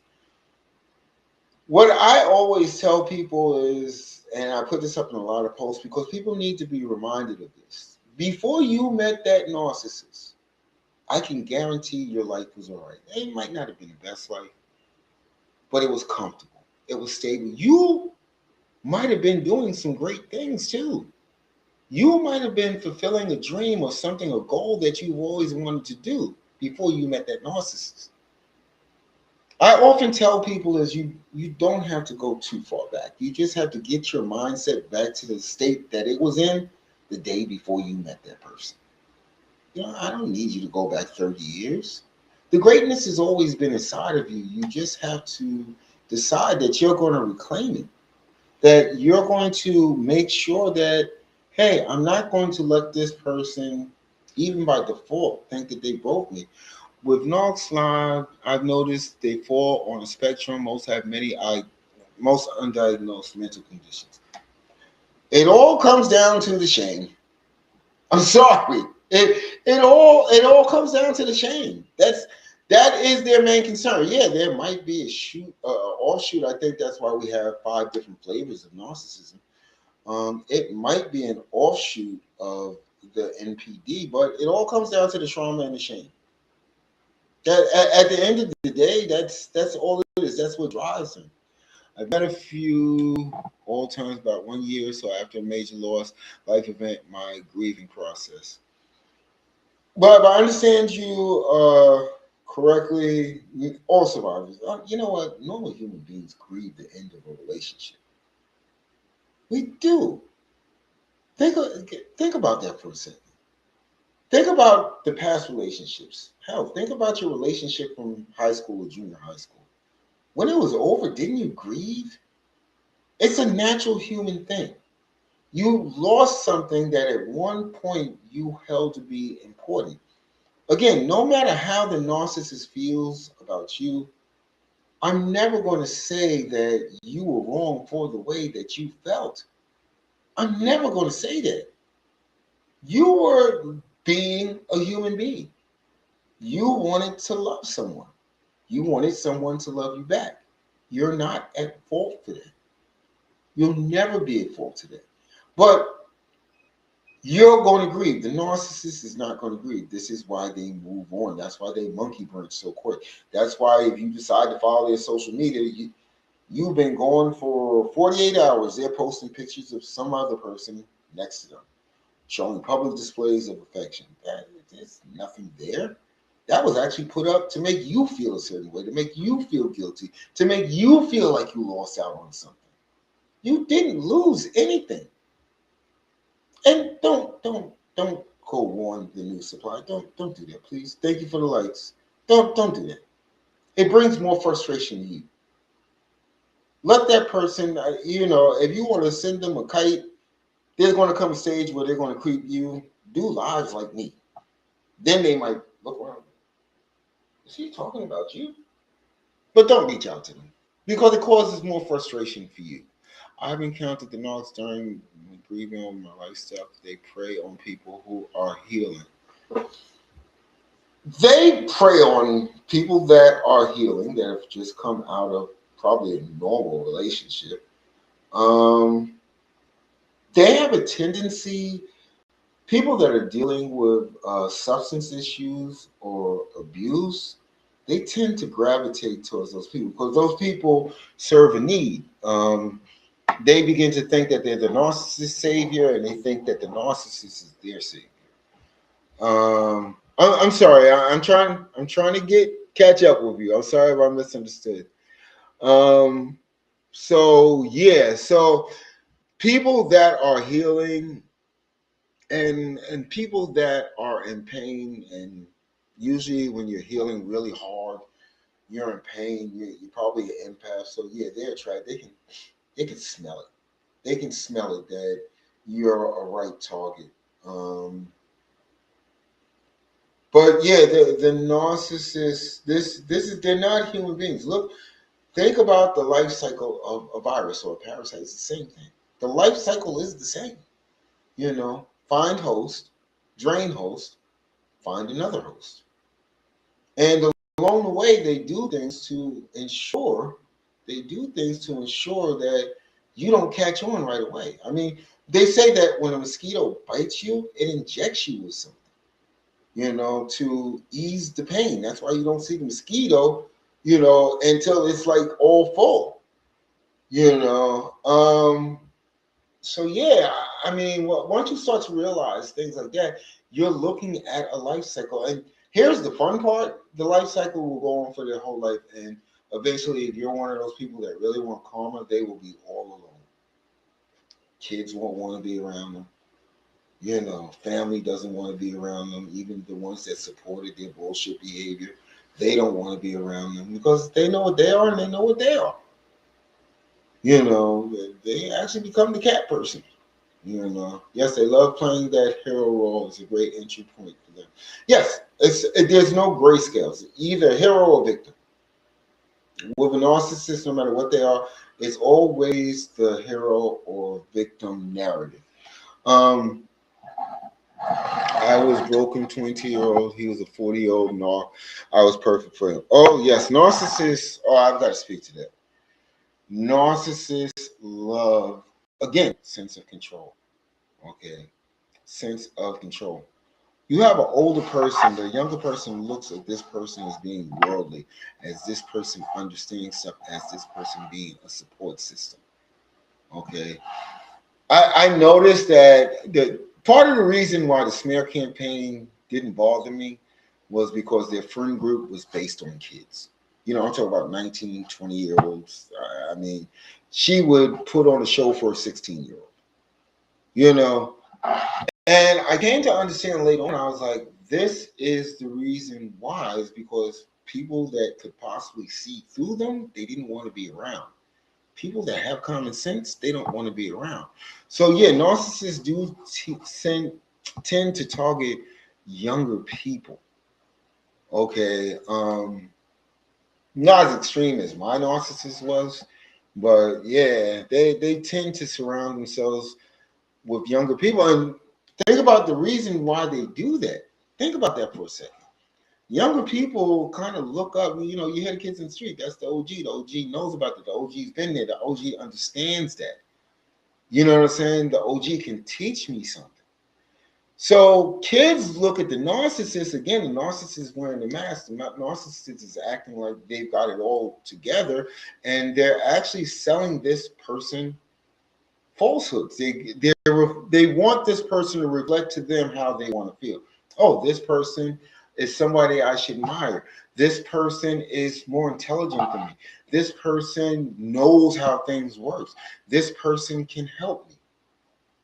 So they're once again seeking supply. They're seeking supply.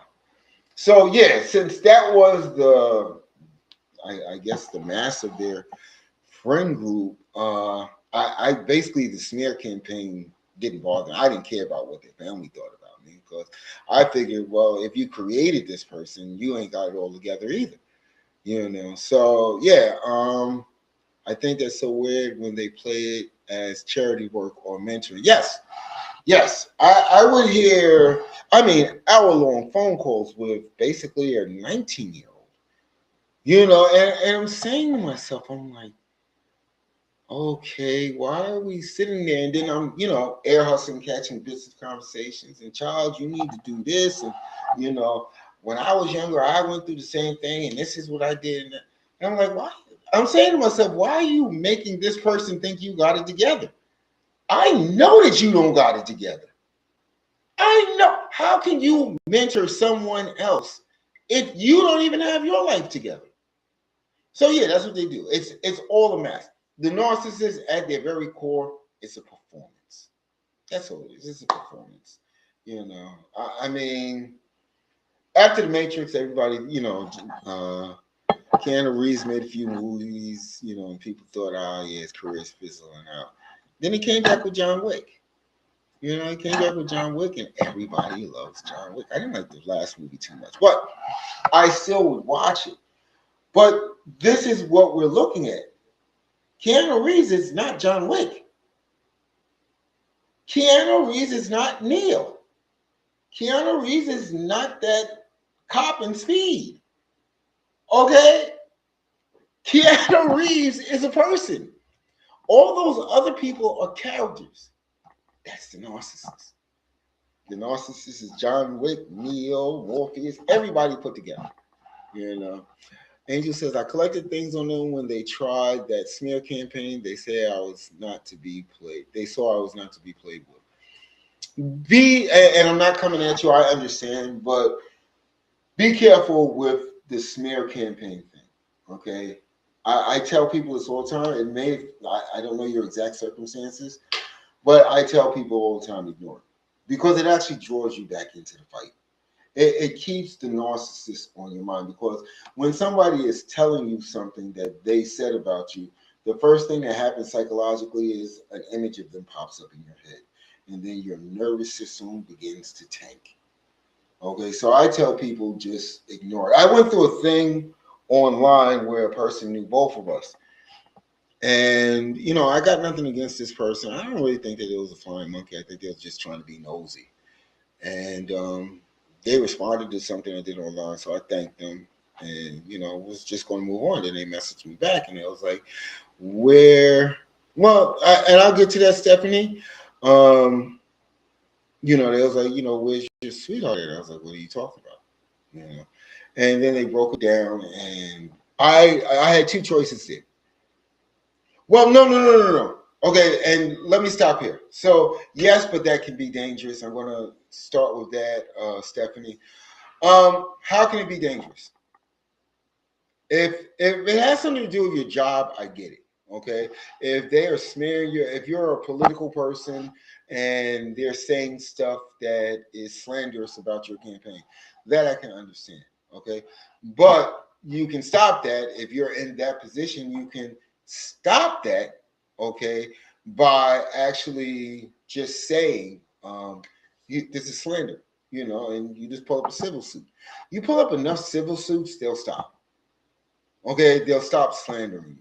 As far as why I keep receipts for the slander. See, if I just came from your ex, and your ex said this, that, and the other. What's going on?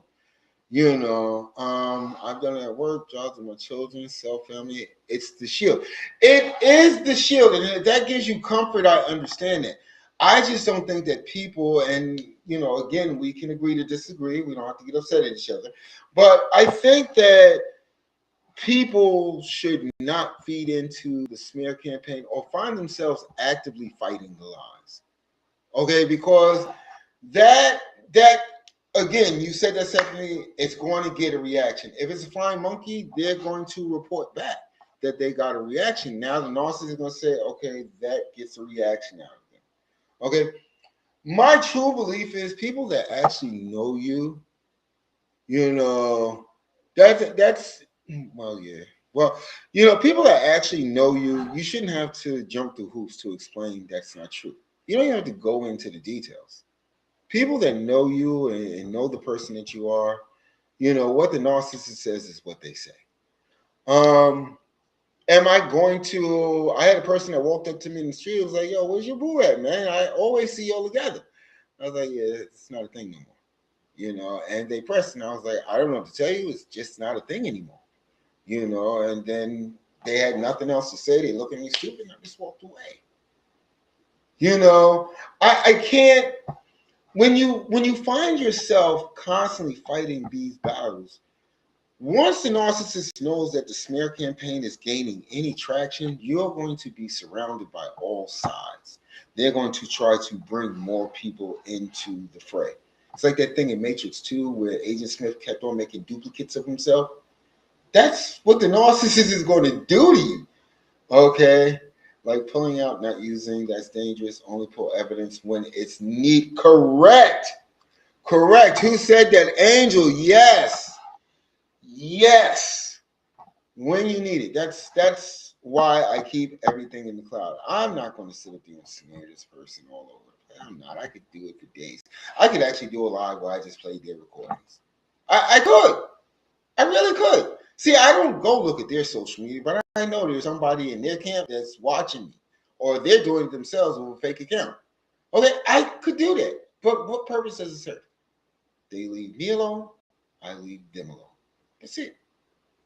That's it. So yes, only pull evidence when it's needed and exit. Because if you keep on telling them, that you have a case, that you're building a case against them, and even with parental shit, okay, even with you broken up and they've got custody of your kids, or they're acting batshit crazy with your kids. Even once I realized what was happening, very good, very good. Um, Even with your kids, you got to go gray rock. I understand that's the only time that you have to stay in contact with your kids. Your kids are important to you. Kids probably not important to them. So yeah, I get that part. But at the same time, you read The Art of War. Look at you. Look at you. I actually watch Grim Face Motivation. That's my thing. But The Art of War is actually a very good book as far as learning how to keep calm and not be drawn into something that you don't want to be a part of. Because you start thinking ahead, you start thinking of the long game. So that's a very good book. I think you can actually listen to it for free all over the place, even on YouTube. Oh, I can't say that. They're gonna throttle me back. Shit. But yeah, you can listen to the audiobook for free all over the place. So The Art of War is a very good book. I can think of a couple of other good books that if you're going through the trial, you don't have to take my course, you don't have to read my books, you don't have to listen to my audiobooks, even though my audiobooks are free. You don't have to do any of that, okay? But there are resources out there to help you get through this. You just have to decide that you're going to stop blaming yourself and you're going to stop making excuses for this person. And just by default, you'll just be like, well, let me find out more about this. Let me understand this better. So yes, thank you for putting it out. The Art of War is a very, very good book. I can think of so many, but I'm drawing a blank. I would not say the 48 Laws of Power. I think that's such a narcissistic book. I really do. Oh, thank you, Ms. Zingarden. Thank you so much. I appreciate you for the follow.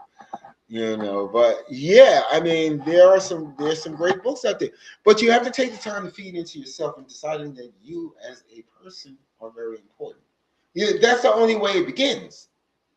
And when you stop making excuses for them, when you start saying to yourself, which is a red flag by itself, I deserve better. Okay, when you start feeding into yourself, there's nothing that says that you can't feed into yourself, whether you're in a relationship or not. Okay, if you're not doing something to harm the other person, you're actually doing something to better yourself. There's nothing that anybody could ever say that says, hey, pouring into yourself is a bad thing. Don't do it. Nobody's going to say that. So pour into yourself. Read some of these books. Go back. I tell this to people all the time. I can guarantee you there is something that you used to do before you met the narcissist, but they have you patterned. They became envious of you. They hated you for it, and you stopped doing it. Any religious text, the Bible, anything that helps you see a little bit clearer. Anything. I put stuff on, different areas that I'm around the house to remind me, because this shit is like going to AA. It is. There is something. God doesn't give us a spirit of fear, but of strength and sound mind. Angel, you are right. It's the other person that does the fear stuff. You are right. But one of the things that I've come to understand on my little bit of time in this reality is there is something that all of us can do that the narcissist can't do. And that is everything boils down to one universal concept. Okay, I don't care what you believe in, I don't care, what your faith is, but there's always this one thing. Thank you so much for the heart. I appreciate you, Angel. It's choice. At every stage of our life, we are presented with choices. The narcissist presented us with a choice. We can stay on the road that we know is hurting us. We can stay in a dynamic that we know is tearing ourselves apart. We can stay with a person that we know deep down inside means it's nothing but ill will, or just throwing this out there. We can choose ourselves. We can choose ourselves. So whatever gets you through the day, like I said, this is like going to AA meetings. There's always going. It's like that song from the '80s. There's always something there to remind me. You've got to build up that armor. Read books like the Art of War. Take a course or two. Go get a free audiobook. But you've got to build up your armor. Because the narcissists, it's not like they have a time period. They're circling back. Trust me. They are circling back. They didn't forget you, especially if I know that is a classic oldie song. You know, no, that's true. That is true. You should not. We've got enough battles that we have to deal with internally than worrying about where somebody else goes to worship. I mean, as a minister, that's the way I really believe. There's more important stuff to worry about, like this narcissism stuff. Okay. This is in many. I have spoken to people of the faith, and they have told me literally to my face, these are demons. These are demons. Okay. And they understand, the person I spoke to actually understood the concept of empath. And what he said to me was, and it just agreed and lined up with everything I believe, he was like, empaths are the chosen. And I say they are the chosen because empaths actually help the world. Look at anybody that you think is a chosen one. Guaranteed they were an empath. They cared more about anything more than just themselves. They actually made lasting change in this world. So yeah, I was like, yeah, you think just like I do, And he said, when you look at it, and again, we're looking at something that's two sides of the same coin. The empath is just the flip side of the narcissist, but the narcissist wants to destroy the empath. Sound kind of familiar? Does it sound kind of familiar? I don't care which text you open up. You're going to see stories like that. You're definitely going to see stories like that. And yes, they're the shadow of themselves. God bless you. I do believe they are demons. I'm a chosen empath born to a mother. My mom was a narcissist too. We can talk for days. They took me. Yeah, I think that's why I got caught up in the first two. That's the strange thing with empaths. And I'm just gonna put this on the table because I got a newsletter I got to write. But I'm going to put this on the table. Okay. When we go through, I guess, the trauma that the narcissist refuses to deal with, as empaths, we kind of decide, like I said earlier, we don't want anybody else to go through this shit. And we kind of make that happen, Baby boy Teddy, I don't believe they're demons. Well, let me finish here. Let me finish here before we go into the demon thing. Okay. And thank you for that comment, Angel. But yeah, when we go through this whole trauma thing, at the end of the day, the difference between the narcissist and the empath is basically black and white. Okay, it's definitely black and white. The narcissist feels entitled to hurt people. The empath just wants to love and be loved. That's it. Nothing more, nothing less. When you look at how the empath deals with their trauma, and it is. Anybody that considers themselves an empath, I'm going to tell you something. You went through something traumatic in your life. You went through something that shocked your freaking mind into like, what the hell, as my daughter would say, what the hell? And what you do is, instead of the narcissist says, what the hell? And, oh, somebody's got to pay for this shit. But the empath decides that, oh, wow. This is kind of crazy. Is somebody else going through this? Is this happening to somebody else? The empath goes out of their way to make people smile, to make people feel happy, to make people feel loved, to make people feel wanted. They do that because that's how they deal with their trauma. That's how they deal with the thing that hurt them at a young age. I don't want nobody else to go through this shit. Why? I found myself looking back. I had a conversation with my brother, okay, because we're from the same mother. I had a conversation with my brother, and I kind of broke it down to him because we actually went through the same thing. We're only 5 years apart. We went through the same thing. And the thing was, we couldn't understand it. Even in my early adult years, I couldn't understand it because society tells us that family is supposed to love you, and anything that family does, anything that your parents do is done out of love. However, not every person even knows what love is. Not every person understands what love is. Not every person understands how to love another human being. So we don't learn that until we get older, but along the way, we're people pleasers. We're trying because we think that by making others, one of the things that I used to do in like my 30s was I had this thing. If you asked for information, I gave it to you. Didn't matter what the information was. It didn't matter. Okay.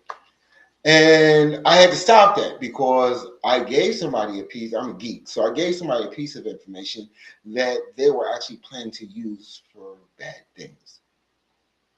I think I kind of knew it inside that they was going to do that. But, and please, if TikTok is going to say I did nothing that the FBI would be involved with, and they didn't do nothing. But it was the people pleaser in me. It was my way. And oh, you hit it on the nose, Angel. Deep down, they do want our strengths. They are envious of us because they know this is why they go through this dramatic act of trying to destroy us. We are the light. I say this in a lot of my videos. The narcissist was attracted to you because you were shining. They can never deny that. They can't. In fact, when they talked about you, they told when they first met you and they had to introduce you to everybody, they talked about how great you were. Did they not? They told everybody how they had met the perfect person. They've been waiting for you their whole life. Did they not?